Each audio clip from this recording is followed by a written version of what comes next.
نبی پاک صلی اللہ علیہ وسلم نے فرمایا خوشخبری ہے ان لوگوں کے لیے، طوبیٰ ہے۔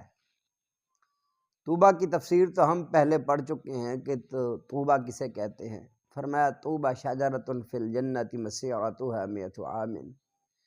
امام کائنات صلی اللہ علیہ وسلم فرماتے ہیں جنت میں ایک درخت ہے، اور فرمایا اس کا نام طوبیٰ ہے، اور فرمایا وہ اتنا بڑا ہے کہ جنت کی سواری ہو اور جنتی اس پر سوار ہو، اور فرمایا وہ جنتی لے کے اس کو دوڑاتا رہے، اپنی سواری کو دوڑاتا رہے، تو فرمایا 100 سال کی مسافت، یعنی 100 سال گزر جائے گا اس درخت کے سائے سے، سائے کے نیچے سے نہیں بندہ گزر سکے گا، اتنا بڑا درخت ہے۔ امام کائنات صلی اللہ علیہ وسلم فرماتے ہیں 3 بندے ایسے ہیں، 3 بندے ایسے ہیں جن کو اس درخت کی سائے کی خوشخبری ہے۔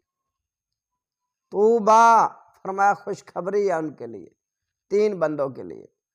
فرمایا وہ کون سے 3 بندے ہیں بھائی؟ فرمایا پہلا بندہ وہ ہے کہ خوشخبری ہے اس بندے کو، اس انسان کو۔ کس انسان کو؟ فرمایا جس نے اپنی اس زبان پر قابو پا لیا۔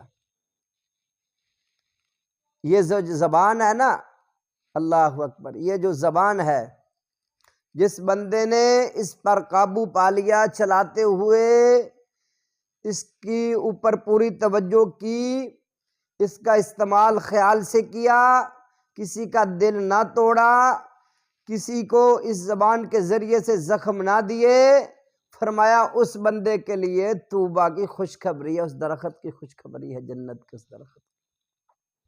دوسرا فرمایا وَوَسِعَهُ بَيْتُهُ، دوسرا بندہ وہ ہے جس بندے نے اپنے گھر میں رہا، بلا ضرورت گھر سے باہر نہ نکلا،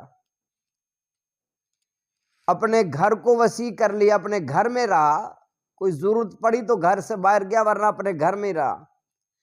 اللہ اکبر۔ یہ جو بندے ہیں نا 2، اپنے گھر میں رہنے والا اور اپنی زبان پر قابو پانے والا۔ تیسرا ہے اس سے کوئی غلطی ہو جاتی ہے، جب اس سے کوئی گناہ ہو جاتا ہے، جب اس سے کوئی گناہ ہو جاتا ہے، غلطی ہو جاتی ہے، تو پھر اپنے آنسو اللہ کے سامنے بہاتا ہے، یا اللہ معاف کر دینا، یا اللہ مجھ سے غلطی ہو گئی۔ فرمایا جس نے گناہ کے بعد، غلطی کے بعد اپنے اللہ سے معافی مانگ لی اور آنسو بہا لے، فرمایا اس بندے کے لیے بھی اس درخت کی خوشخبری ہے۔ یہ 3 بندے بڑے اہم ہیں میرے بھائیوں، بڑے قیمتی